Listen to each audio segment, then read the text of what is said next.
తాకట్టులో ఉన్న బంగారాన్ని విడిపించి ఆ రోజు ఆన్లైన్ రేటుకే మేము కొంటాం. Sharma gold company. నమస్తే రమగారు. నమస్తే జయ. రమగారు, ఒంటిమిట్ట రామాలయం చాలా ప్రసిద్ధిగాంచిన స్థలం కదా రమగారు. స్థల పురాణమే చాలా గొప్పగా ఉంటుంది. అవును, మీరు దర్శించారా? నేను తిరుపతి కారులో వెళ్ళినప్పుడల్లా వెళ్ళే దారిలోనో వచ్చే దారిలోనో ఖచ్చితంగా ఒకసారి చూస్తాను.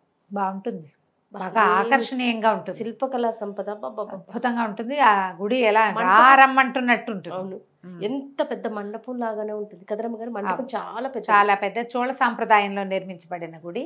ఆ రాతి కట్టడము చూడ్డానికి అద్భుతంగా ఉంటుంది. మనకి బైఫర్కేషన్ తర్వాత, అంటే మన ఆంధ్ర తెలంగాణ సెపరేట్ అయిన తర్వాత మనకి తెలంగాణ ప్రాంతానికి భద్రాచలం లాగా, ఆ ప్రాంతానికి ఇది భద్రాచలంగా అట్లా రాముల వారిని సేవించడంగా పెట్టుకున్నారు.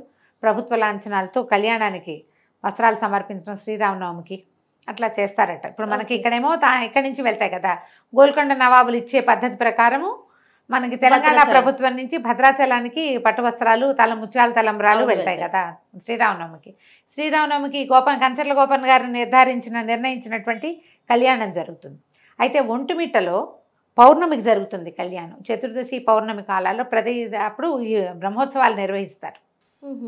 సాయంకాలం వేళ కళ్యాణం జరుగుతుంది. అక్కడికి వస్త్రాలు అక్కడికి వెళ్తాయట ఆంధ్ర గవర్నమెంట్ నుంచి. చాలా బాగుంటుంది. చాలా పురాతనమైన దేవాలయం ప్రత్యేకతల గురించి మనం చెప్పాలంటే, సీతారామ లక్ష్మణులు ఏకశిల మీద నిర్మించబడి ఉంటాయి విగ్రహాలు. పూర్వం ఎప్పుడో నట. ఇది ఎప్పుడు జరిగింది, ఇది రియల్గా జరిగిన సంఘటనని రామాయణ కాలం నాటి ఆనవాళ్ళు ఉన్నాయని చెప్తారు. రామాయణ కాలంలో మనకి విశ్వామిత్రుడు రామలక్ష్మణులు ఇద్దరిని యాగ సంరక్షణార్థం తీసుకెళ్ళాడు చిన్నప్పుడు, మళ్ళీ చిన్నపిల్లలుగా. సీతా కళ్యాణానికి ముందు అంతేగా. సీతా కళ్యాణం అయిపోయిన తర్వాత సీతారాములు మన అరణ్యవాసం ప్రారంభించిన తర్వాత ఈ ప్రాంతానికి చెందినటువంటి మృకండ మహర్షి, శృంగి ఇలాంటి పేర్లు ఉన్నటువంటి మహర్షులు ఇక్కడ యాగం చేసుకుంటున్నామని సంరక్షించడానికి రమ్మని అడిగితే, సీతారామ లక్ష్మణులు ముగ్గురు ఇక్కడికి వచ్చారని, అప్పుడు యాగ సంరక్షణ జరిగిందని, రాముల వారు కోదండము అంబులపది పిడిబాకు ధరించి ఉన్నాడని. అడవిలో ఉన్నారు కదా, మామూలుగా ఉండే ఇవి కాకుండా ఆయన ఆయుధాలు కోదండము అంబులపది కాకుండా పిడిబాకు కూడా ఉన్నదని, ఆ సందర్భంగా ఆ మహర్షులే ఈ విగ్రహాలని ఏకశిల మీద నిర్మింపజేశారని చెప్తారు. ఇది ఎప్పుడు? సీతాపహరణానికి ముందు. సీతాపహరణం జరిగిన తర్వాత అప్పుడు వీళ్ళు వానర సైన్యాన్ని, ఆంజనేయ స్వామిని, సుగ్రీవుడిని కలిశారు. వాలి సంహారము అదంతా దాని తర్వాత జరిగింది కదా. జాంబవంతుడు వాళ్ళంతా పరిచయం అవడానికి చాలా ముందు. తర్వాత కాలంలో ఈ ప్రాంతానికి వచ్చినటువంటి జాంబవంతుడు ఈ గుహలో ఉన్నటువంటి ఈ సీతారామ లక్ష్మణుల విగ్రహాలను చూసి ప్రాణప్రతిష్ఠ చేశాడట. జాంబవంతుడు ప్రాణప్రతిష్ఠ చేశాడు అని చెప్తారు. ప్రతిష్ఠ చేశాడు. అప్పుడు వాళ్ళు ఆ గుహలో ఉన్నటువంటి ఋషులు ఇద్దరు ఈ విగ్రహాలని నిర్మింపజేశారని చెప్తారు. ఒకే రాయిలో నిర్మించబడి ఉంటాయి. ఆ గుడి తాలూకు అంతర్భాగం కూడా, గుహ కూడా రాయి తొలిచి ఉన్నట్టుగా కనిపిస్తుంది. ఇలా ఏకశిల మీద ఉండటం వల్లే దీన్ని ఏకశిలా నగరం అనేవాళ్ళు పాత రోజుల్లో. తర్వాత అది ఒంటిమిట్టగా పరిణతి చెందింది. పేర్లు మారుతూ ఉంటాయి కదా. మనకి ఆ లోపల చూస్తే ఇటు పక్కన, అంటే గుళ్ళోకి వెళ్ళంగానే ఎడం వైపు నుంచున్నాం అనుకో, మన ఎడం వైపు మనకి సీతారాములే కనపడతారు. కుడివైపు నుంచుంటే సీతారామ లక్ష్మణులు ముగ్గురు కనిపిస్తారు. ఆంజనేయ స్వామి లేని అత్యంత పురాతనమైన ఆలయం ఇదే.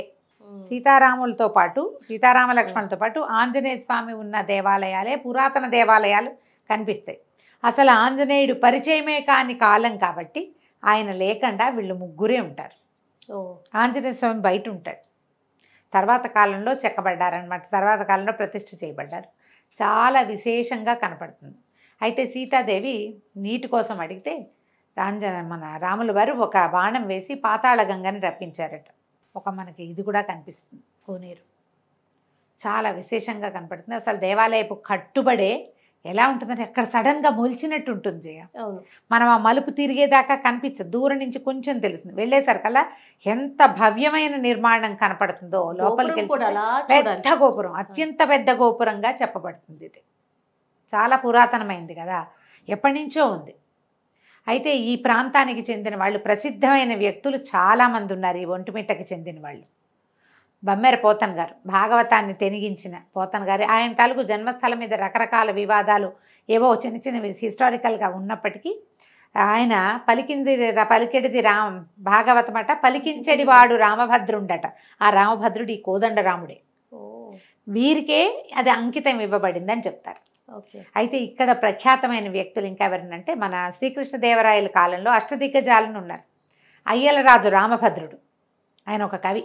ఆ అయ్యలరాజు రామభద్రుడి మూలాలు ఇక్కడ ఉన్నాయట.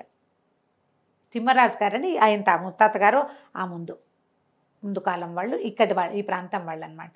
ఇంకా ప్రసిద్ధికి ఎక్కిన వ్యక్తి ఇంకొకరు ఎవరంటే వావిల్కొలను సుబ్బారావు గారు. ఆంధ్ర వాల్మీకి అంటారు ఈయన. రామాయణాన్ని తెలుగులో రాశారు. మందరం అనే పేరుతోటి రామాయణ రహస్యాలు ఎన్నో కనపడతాయి మనకి అందులో. ఈయన 18వ శతాబ్దంలో అప్పుడట ఆయన కొబ్బరి చిప్ప పట్టుకుని ఇంటింటికి బిచ్చమెత్తి ఈమె రామాయణ గానం చేస్తూ ఆయన భిక్ష తెచ్చిదన్న డబ్బులతోటి దాదాపు ఆ కాలంలోనే 18th సెంచరీ చివరి భాగంలో 10 లక్షల రూపాయల బంగారు ఆభరణాలు సమర్పించారట దేవాలయానికి. అది మొత్తం ఆయన భిక్ష చేసి తెచ్చింది. వావిల్కొలను సుబ్బారావు గారి రామాయణం కూడా ఎంత బాగుంటుందో జయ. ఆయన ఈ దేవాలయానికి చాలా ప్రఖ్యాతి తెచ్చారు. మనం ఏం చేస్తామంటే సాధారణంగా రాములవరం భద్రాచలం పరిగెట్టేస్తాం, మనకు అందుబాటులో ఉంది కాబట్టి. ఇది అంతకంటే పురాతనమైన దేవాలయం, చాలా పురాతనమైంది. అసలు ఎంత బాగుంటాయో జయ విగ్రహాలు, భలే ప్రత్యేకంగా కనిపిస్తాయి. చూసాను రమ్మగారు, వెళ్ళుంటావు కదా నువ్వు. తిరుపతి వెళ్తే నేను చెప్తున్నాగా, నేను తిరుపతి కారులో వెళ్తాము, సంభవిస్తే వెళ్తూనే ఉన్నాం ఏడాదికి 2 ఏళ్ళకి ఒకసారి. ఖచ్చితంగా వెళ్ళేటప్పుడు వచ్చేటప్పుడు. మొన్న జనవరిలో కూడా వెళ్ళాను నేను. ఒకసారి వెళ్తే మనకి ఎలా అనిపిస్తుంది అంటే గుహాంతర్భాగంలోకి వెళ్తున్న ఒక భావన వస్తుంది.